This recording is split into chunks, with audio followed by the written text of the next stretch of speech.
Hello, everyone. My name is David Barnard. I'm filling in for Amy Heibel, and class is Training Wheels, which is brought to you by an Open Door, which is Cindy Krupp. And so we will get started. Uh, the first thing I'm going to do is to read the chapter or the lesson name, the lesson headings. So here we go. There is nothing I see means anything. I have given everything I see all the meaning that it has for me.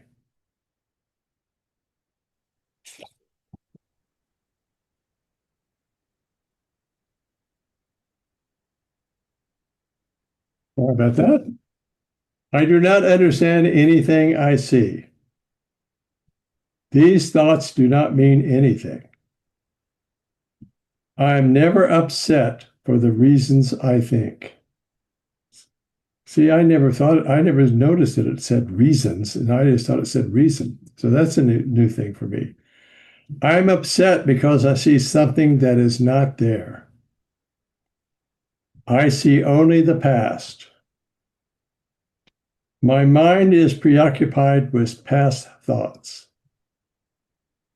I see nothing as it is now. My thoughts do not mean anything. My meaningless thoughts are showing me a meaningless world. I'm upset because I see a meaningless world. A meaningless world engenders fear. God did not create a meaningless world. My thoughts are images that I have made. I have no neutral thoughts. I see no neutral things. I am not alone in experiencing the effects of my seeing. I am not alone in experiencing the effects of my thoughts. I am determined to see. I am determined to see things differently. What I see is a form of revenge. I can escape from the world I see by giving up attack thoughts. I do not perceive my own best interests. I do not know what anything is for. My attack thoughts are attacking my invulnerability. Above all else, I want to see. Above all else, I want to see things differently. God is in everything I see. God is in everything I see because God is in my mind. I am not a victim of the world I see. I have invented the world I see. There is another way of looking at the world. I could see peace instead of this. My mind is part of God's. I am very holy. My holiness envelops everything I see. My holiness blesses the world. There is nothing my holiness cannot do. Every time I read these, it seems like especially today, because we talked about it a little bit before. It's Jesus, it's just so profound. I mean, it's almost like and when I listen to these, I kind of remember the entirety of certain chapters, but also these things. Is every one of these, if we just did that, if we just did one a day, like we'll do one today, that's all we need to do today to make our life make sense, to make things come out right, to make it all seem logical and true. So I'm going to start with read Amy's chapter 38. Anytime anybody wants to just interject and jump in and talk about what I'm doing, it's okay. You can interrupt me, because that's how I operate. Because something will come to mind, and I have to let it out. I just can't hold it any longer. And it's almost like, it's almost like if I don't let it out right then, I might lose it. And so I want to say it and share it and know it. So you're all welcome to do that too. God goes with me wherever I go. This is Amy talking. When I was about 12, I got separated from my family at Disneyland. That's not the chapter we're reading. How about this one? There is nothing my holiness cannot do. My holiness reverses all the laws of the world. It is beyond every restriction of time and space, distance, and limits of any kind. Your holiness is unlimited because it establishes you at one with the mind of the Creator. This idea may seem audacious at first. I am not suggesting anyone take off running down the streets proclaiming, I am the Lord of light. But the truth is, this idea that we are as God has been actively discouraged, in part because its awareness would remove the need for the outside entity to interpret God's world for us. But it is also true that we have been content to deny our identity because we do not want to accept the responsibility for our own power.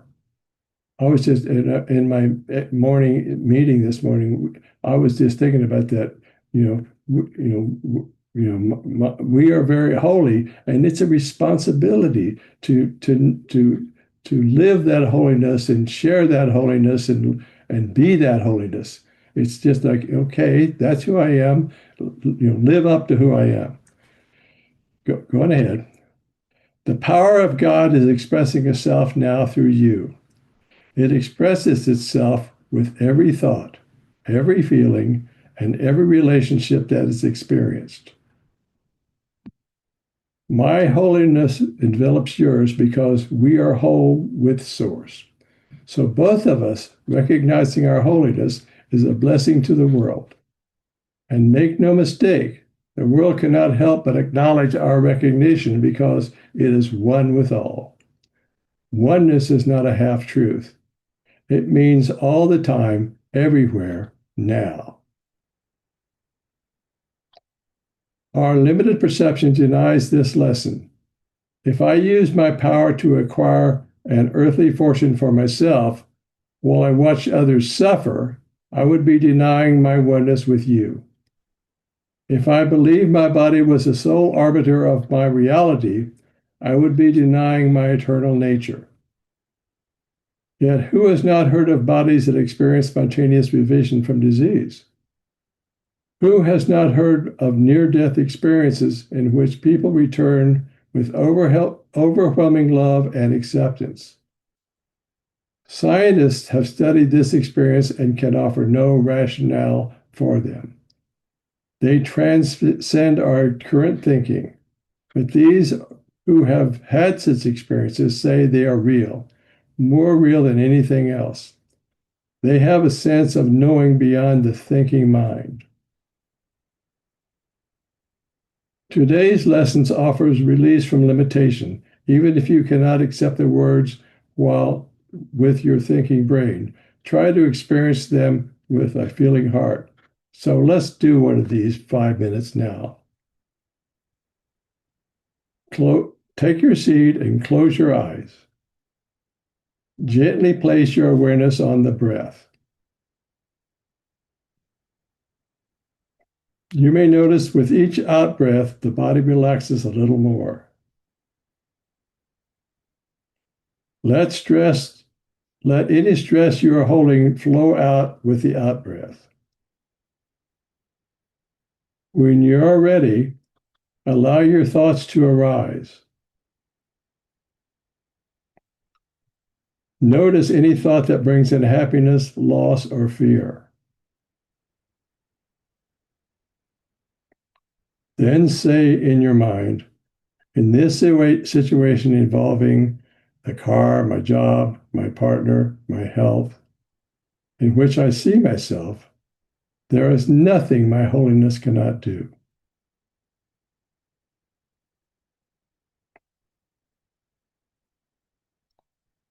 Some of your thoughts may be about other people. For example, you may be worried about your brother, your husband, your dog, or your cat. Apply the lessons to them as well. Say in your mind, in the situation involving John, for example, in which John sees himself, there is nothing my holiness cannot do. In this practice, if this practice makes you feel uncomfortable or even fearful, it may be helpful to include the thought, there is nothing my holiness cannot do because the power of God lies in it. Let's take a few minutes.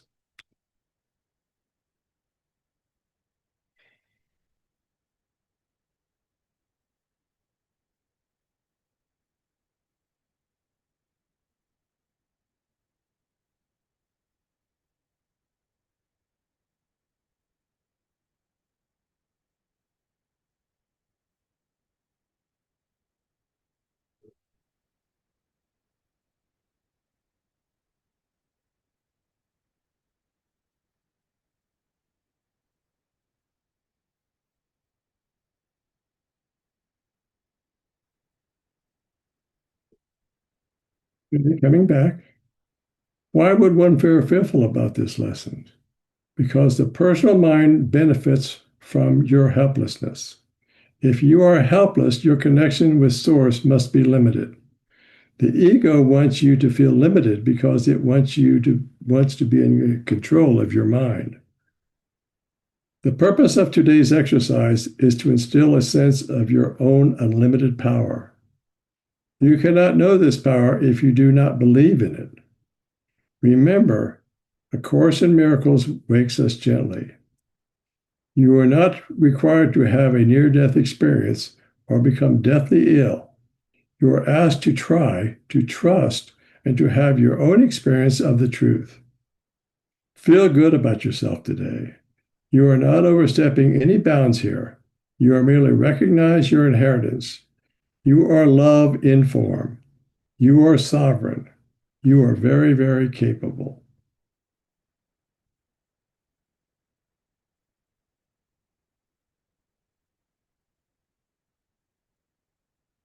So if anybody has anything to offer, this would be a good time.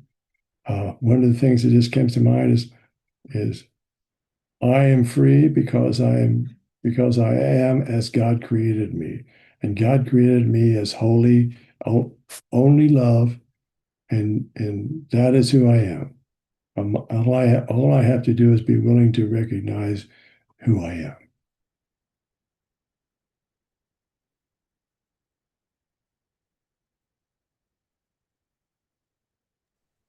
You want me to take control of the raised hands, or can you see them? Yeah, I can see. Yeah. So I'm first. Can I go? Yes, you can. Um, I don't know if this actually happened because I don't always trust my hearing. I've been taught long ago. I remember Regina saying, people tell me all the time I said this and I never said it. So I know that information comes and it gets interpreted in our individual selves and what is most useful. So that being said, when you read the lessons, I heard you say, what is it? What's the lesson that has the word vengeance in it? The world I see The form of vengeance. is a form of vengeance. Yeah, right. What I heard was the world I see is a form of revenge. I have no idea if you said that. Doesn't matter. It's the way it dropped here. That word revenge lit up inside of me. And along with all these memories of um, needing to be sick or having a problem to solve in order to get any attention at all. So, you know, the problem child is the one that gets attention. So if I was sick enough or in pain enough or like was having my house tumble down around me, then the people around me got, you know, got to save me. And I can also remember all these thoughts that would say, I'll show you when I'm dead, it'll all be your fault. Now, it's, they're old thoughts now, right? They're not part of today's experience. But when you said that, the world I see is a form of, when I heard the world I see is a form of revenge, it activated in me all these kind of interesting memories. Like, where is my life less than idyllic because I don't want to make my mother, for instance, feel like she succeeded in raising me. You know, the thoughts like that were there, you know?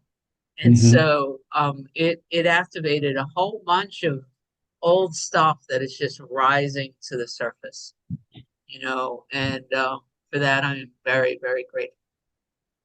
So if it's a form of vengeance or a form of revenge, whichever, it doesn't matter. They are different. They do different. So who is taking revenge on and against what? Yeah, it doesn't, like, this is, like I said, these are old, all, like, they could be 40-year-old memories that are being activated. And Mhm. I've learned that you got to see it in order for it to be released, you know, taking responsibility for the world and my smallness in it is a big part of my practice now. So without it being a personal thing, like I'm not feeling guilty or shameful because of it, like it's not me, it's just all this old junk, you know, where am I not living my best life because I am projecting this this need for vengeance or revenge, um, by making sure I'm not too successful. It's insane, but the ecosystem's insane, right? Yeah. Yeah, that lesson says uh, this is lesson 22. Today's idea, what I see as a form of vengeance. Today's idea accurately describes the way anyone who holds attack thoughts in his mind must see the world. Having projected his anger onto the world, he sees vengeance about to strike him. So the answer to that is the world is seeking vengeance. The world that I created uh, in my misthinking is now is seeking vengeance because to me when I look at that it's like I'm I'm it's almost like I created the world to punish myself.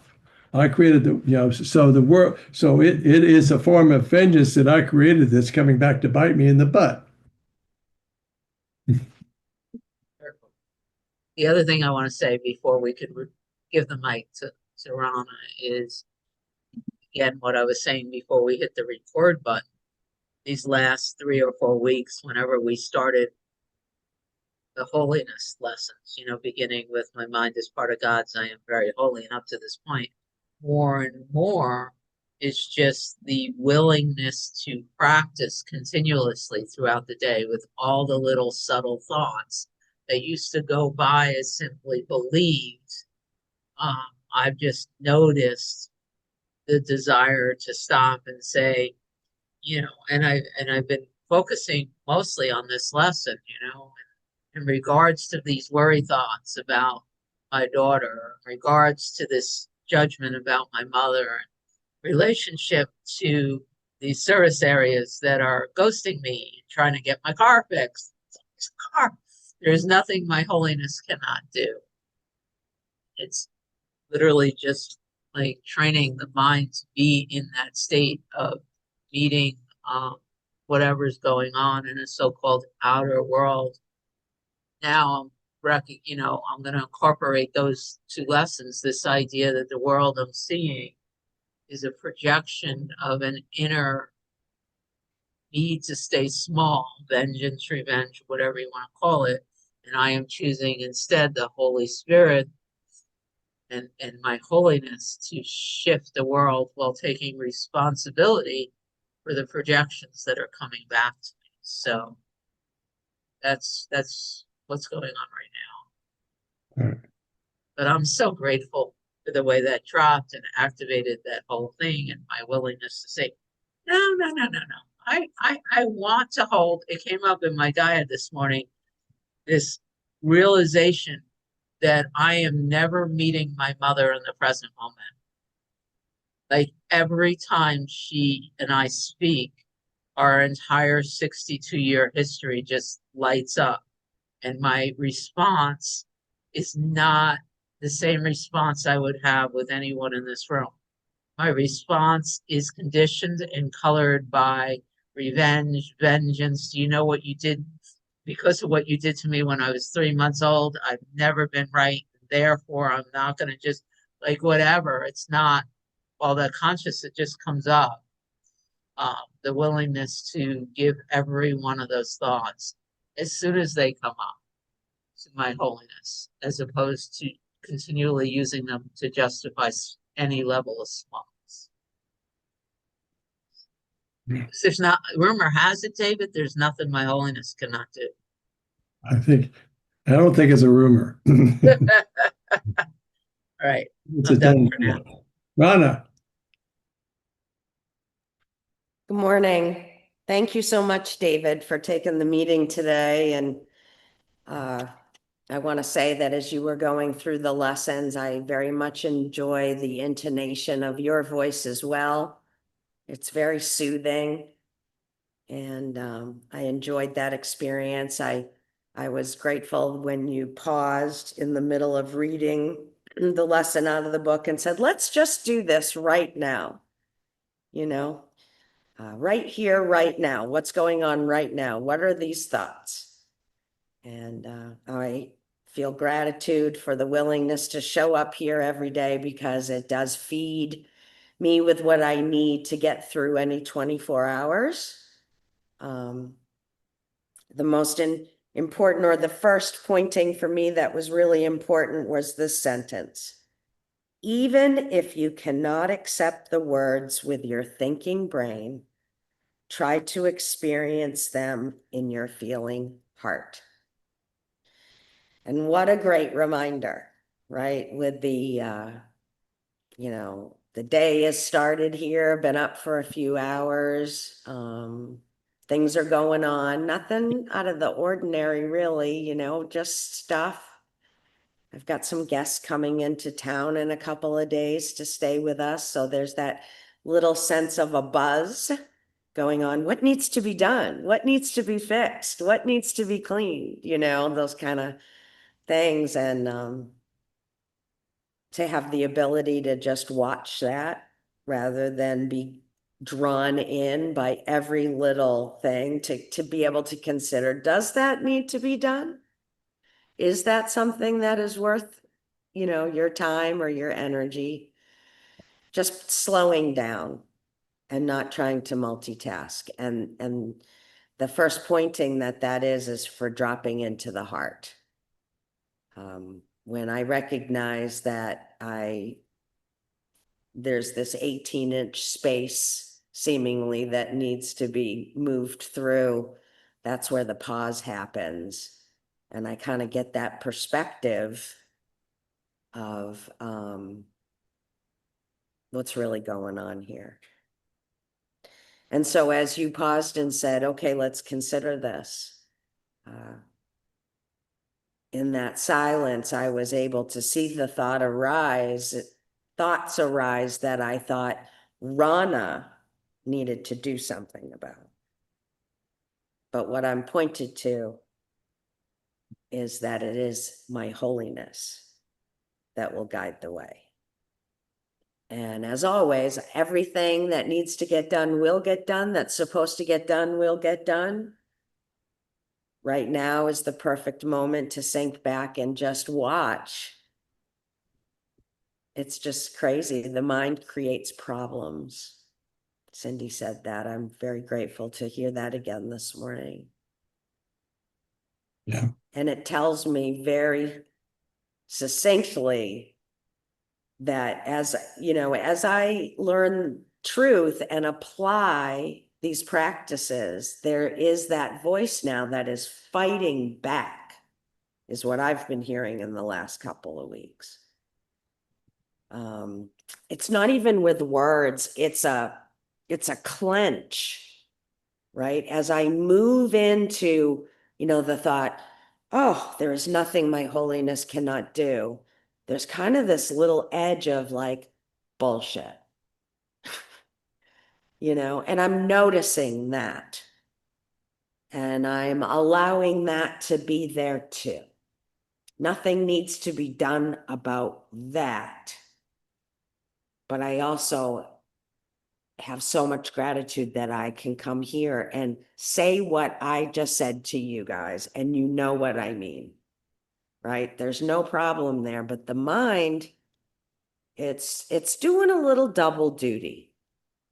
And I don't know if it's because, I caught a little thing at camp, everybody's got it going around. Grandma's got it now too. But there is nothing my holiness cannot do. I just need to meet each moment brand new, not with 58 years of memory, and take care of this beautiful woman that just turned 89 this weekend. Icing on the cake stuff. So thank you for the attitude adjustment that seemed to be required this morning. I'm very grateful. Yeah. What comes to mind is the puddle sometimes gets all muddy, and we sit there and say, "What the hell? How did that happen?" And in my case, I go, "Well, maybe I just stirred it up." But then also, why don't if I just sit a spell, all that mud will settle down, like you were saying. The things that are bullshit will settle down to the bottom. They'll clear out. The things that are real will stay in there, and you need to look at those. But the only thing that is real is the good stuff, the love. But the bullshitty stuff will just fade away if we give it time and space to just go back, because we know better. We know what's real and what's not real if we just stop and think about it. If we give it time, if we give our mind time to sort it out, our mind will sort it out. I wrote this thing. I was going to wait until, in case we had some dread time, but it kind of goes along with what you were saying. So I wrote it a few days ago. We can let ourselves see just what is. It is that which cannot adequately be named or described with our limited thoughts and words, but it is known to all of us. And even if we don't know that we know it, the light of this love is shining in all of us. And when we understand that love, this love that we know, which is called God by some, others the flow, we can smile our smile as high, as wide, and as deep as infinity, because love is infinite and it is all there is. So I think thank you for saying what you said, because this thing, oh yeah, I have something that talks about that a little bit. So thank you, Rana, for your words of wisdom. Anybody else?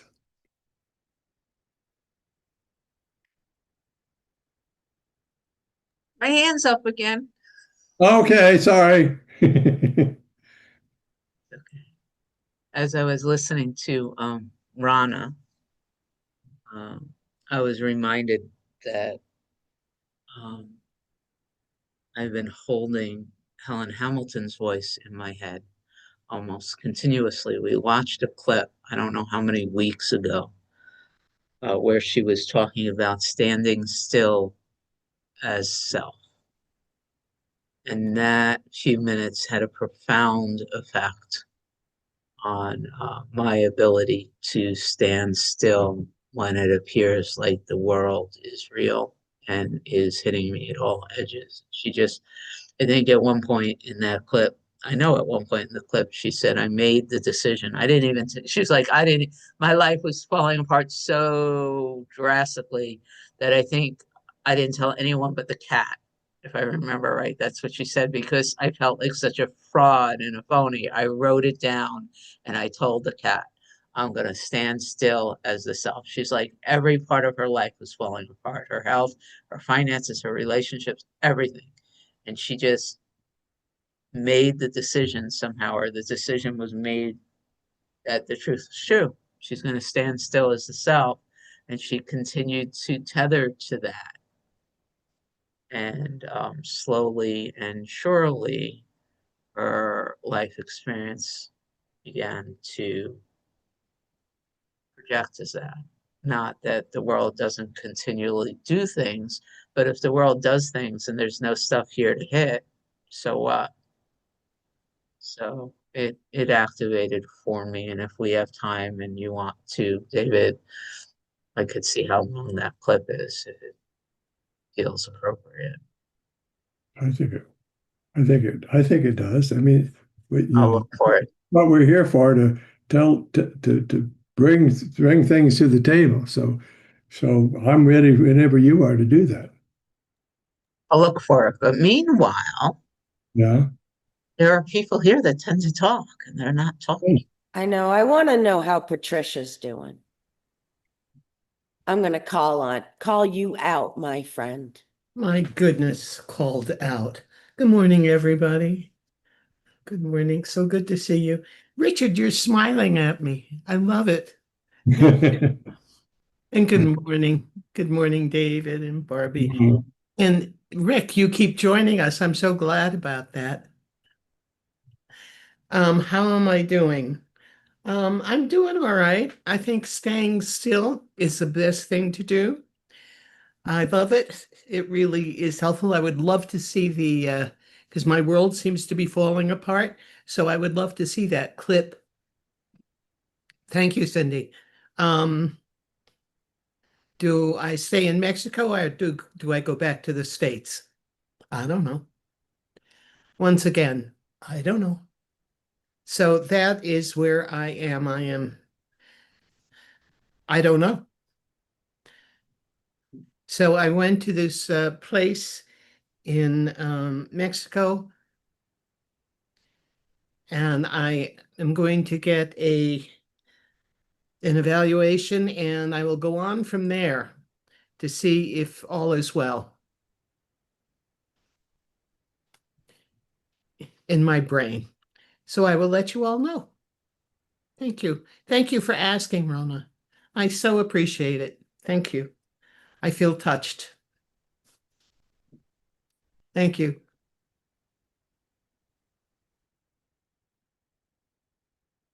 I have the clip whenever you're ready. It's 11 and a half minutes long. Okay, I'm ready. Everybody ready? Anybody want to? Okay.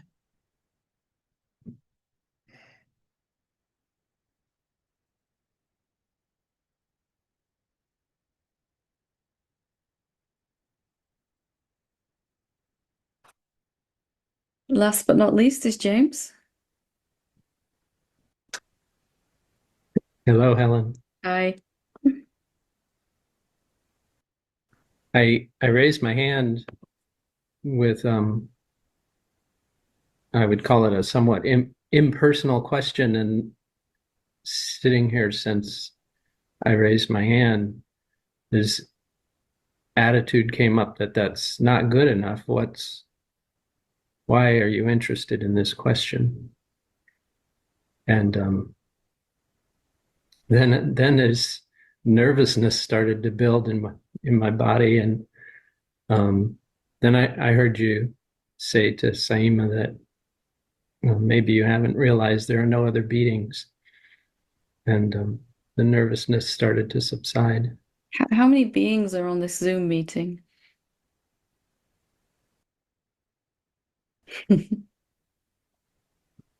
And right now you're only talking to yourself, right? Using these two bodies to have a conversation with yourself. Right. And it's totally different, right? It's totally different. And maybe, whatever it is that the question originally was, maybe it's still there, maybe it's not. But what is it like if you don't judge yourself for whatever the question is? Yeah, I don't feel judgment. The nervousness was more about being personal and speaking about something more deeper in myself, I Mhm. think.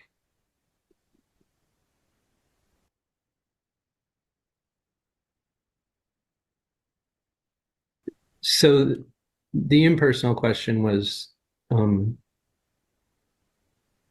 couple times in satsang you've referred to making a decision to take a stand, to live as the one self.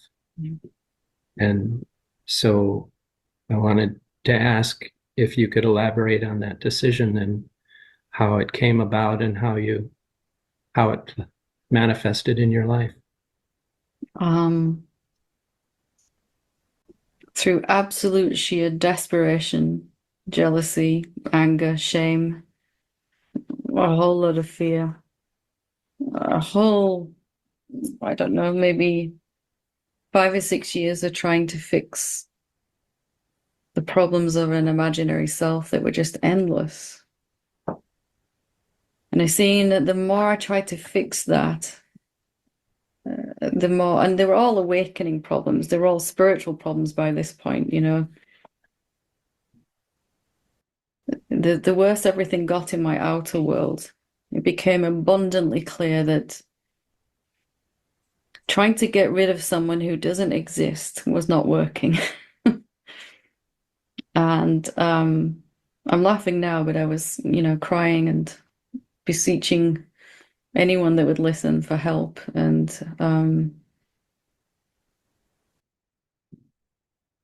I finally one day came to this understanding that nothing is going to change for me until I actually be myself.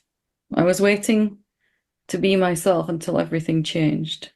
Like when my bank account is how it's supposed to be, when my relationships are the right way around again, not upside down, when I'm feeling peace and joy all the time, when the cat likes me,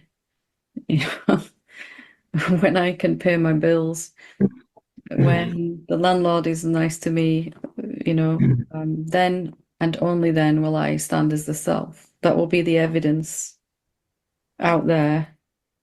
And we all have our own list of that, right? When everything looks this certain way, then and only then will I know I am the self. I can stand that then, the infinite self. It became abundantly clear that that was never going to work, ever, because outside and inside are the same. If I'm starting from the idea that I'm not already free, my outer world has to keep screaming back at me that reflection. Still more work to do, still more work to do. So finally, in desperation, okay, I'm not going to let anything phenomenal define who I think I am. Even if my whole life goes up in flames, which it pretty much was at that point, I'm going to just not let anything define who I am other than my own knowing. I'd had some little seeings and self-inquiry and, seeing that I'm not really a person. And I just couldn't wait anymore for awakening to fix my life. I couldn't. I'd had to just, if I'm the self now, then I'm the self, no matter what's going on phenomenally. And finally, it just began to turn around. I mean, everything in my life was backwards. My life was a train wreck, and I felt totally embarrassed to even admit to anyone. I was telling everyone at retreat in Spain, when I decided to make this stand, I was so embarrassed because my life was so I didn't tell anyone. I told the cat, and I wrote it in my journal. I'm going to stand as itself. That was the only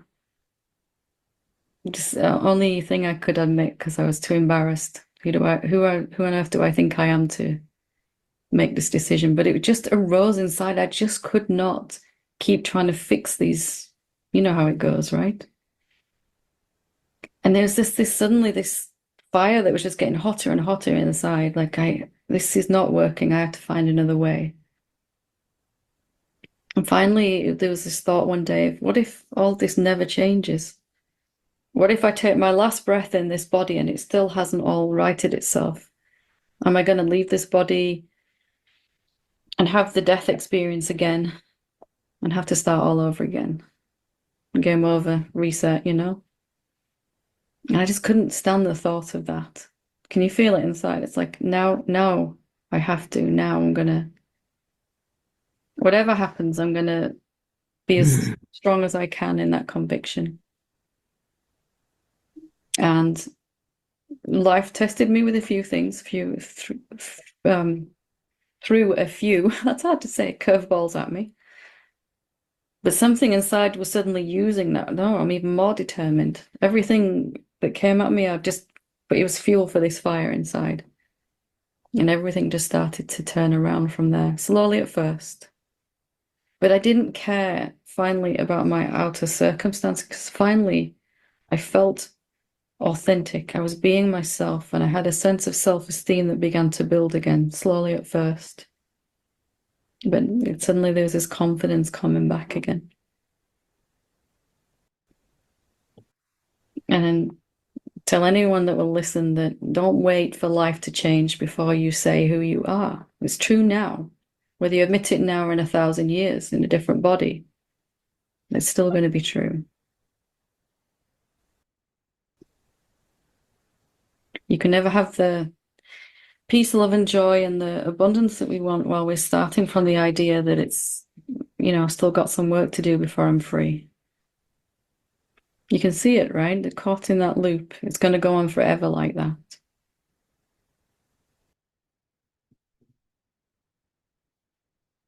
Well, I feel it differently for myself, and I don't feel that there are problems in Not my life. outside, maybe inside. Well, yes, of course I wouldn't admit it's a problem, but that's where I get to the personal behind the question of wishing for more, wishing to be more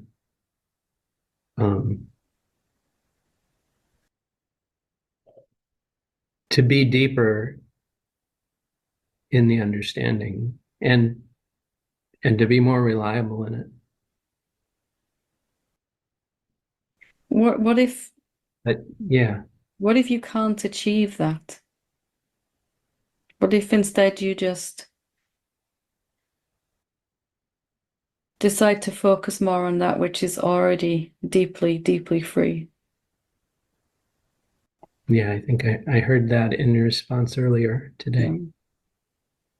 Because these seem like noble things to quest towards. I'd like to be deeper in this. But eventually, even that smells a little bit of separation, right? It's like, I don't know if I can really ever achieve that if I'm already completely free. Right. That's what's just starting to arise now inside, right? Some sense of, I can keep following this, or I can actually just go deeply to the root of what I already am. Even that sounds like A little bit too much work. yes. Right. Yeah, it's just the best words I can put to it right now, but you get a sense of it, yeah. Right. And then the mind and body just keep deepening on their own. This truth that you already are just is able to express itself more and more each day, a little bit more through the body and mind and through your life as your life then. But it's just something else that's happening. It's not something you're working towards. You're just watching it unfold. Mhm.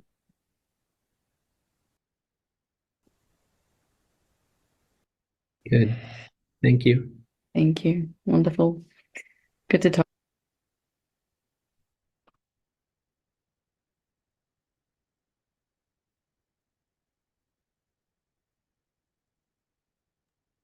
Thank you for playing that. I really needed to hear it. Welcome.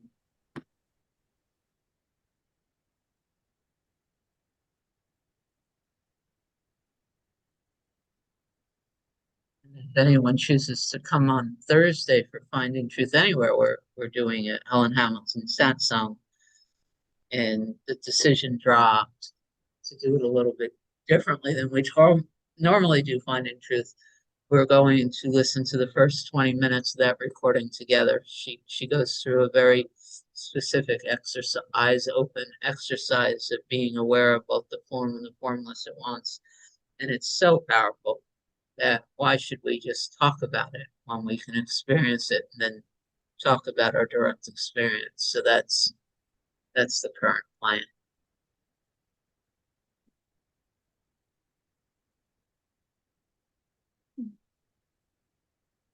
Richard, do you love us? I haven't heard that for a while, so I need my I love you fix.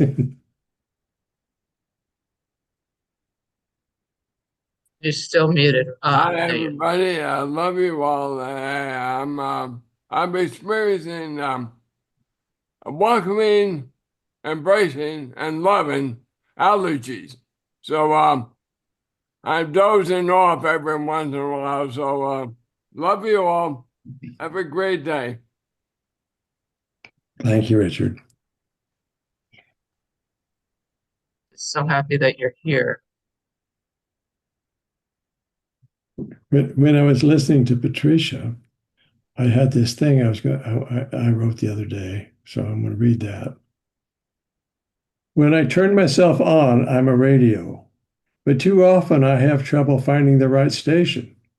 I keep hearing static in my head instead of what I am looking for. But I don't need to spin the dial to find the answer to all life's questions. I have it right here. It's been here all the time.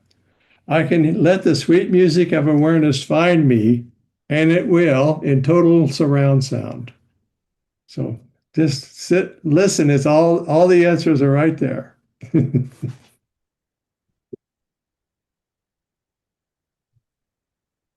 Okay, folks. Would you be kind enough to send me that poem, please? I will do that. Thank you.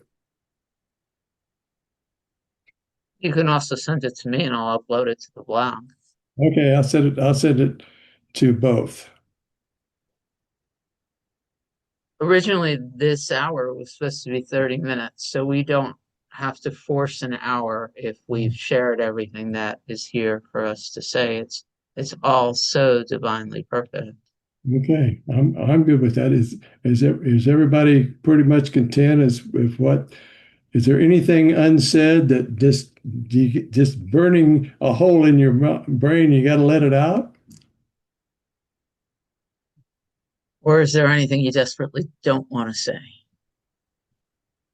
That's the other part of it. Patricia. Yeah, the one thing I want to say is thank you all. That's all. Thank you, thank you. In my heart. Thank you. That's not just that's everything. I mean, it's just like Reinhold Niebuhr, whoever says the most perfect, the perfect prayer is thank you. So that's a perfect prayer. And we are meeting again in an hour and 12 minutes, which is also pretty cool. Yeah. And Livy's going to lead that meeting. All right. That sounds like I don't want to miss that. Well, I'm not going to miss it. Got Well, the intention set right here now. hang bicycles on the garage ceiling because we had furnace or water heater work done yesterday. So if I survive that, that's always a challenge. Okay, if I don't have access to Amy's parting words of wisdom that she tells us. So I guess if that's all, I don't, is there any, what good song can we sing? Is there any, what do you have for us? I'm gonna go get a song. All We'll right, see what she shows up with. all right. But let me say thank you, David. I feel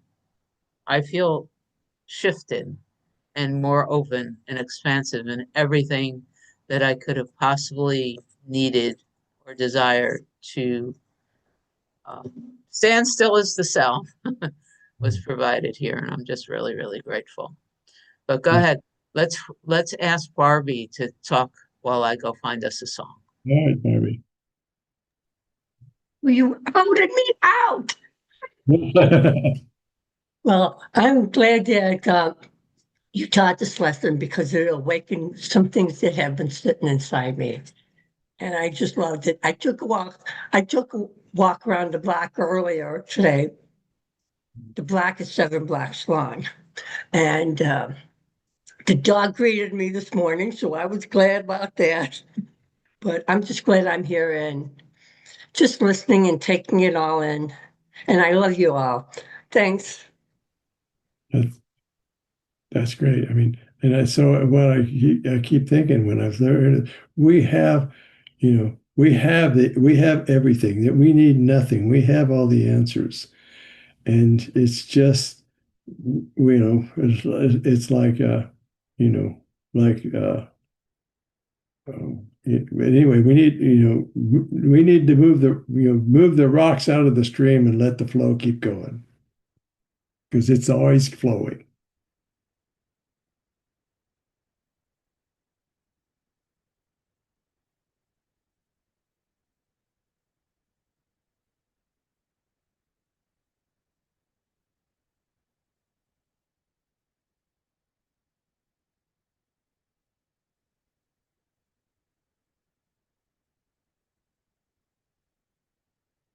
Here we go.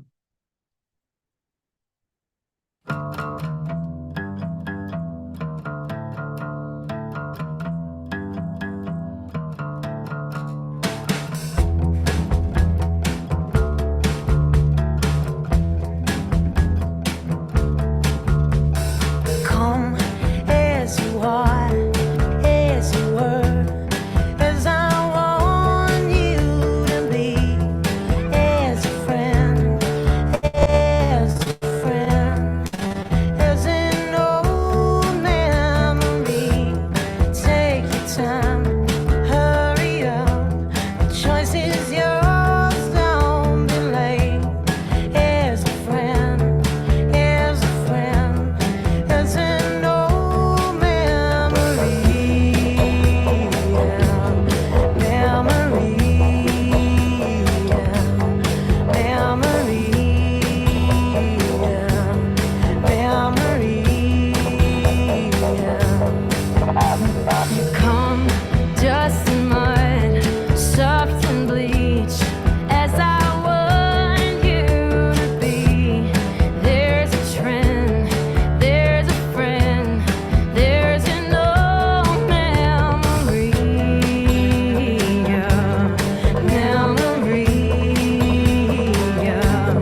Come as you are. Okay. All right, I'll see us all. Let me hit the stop.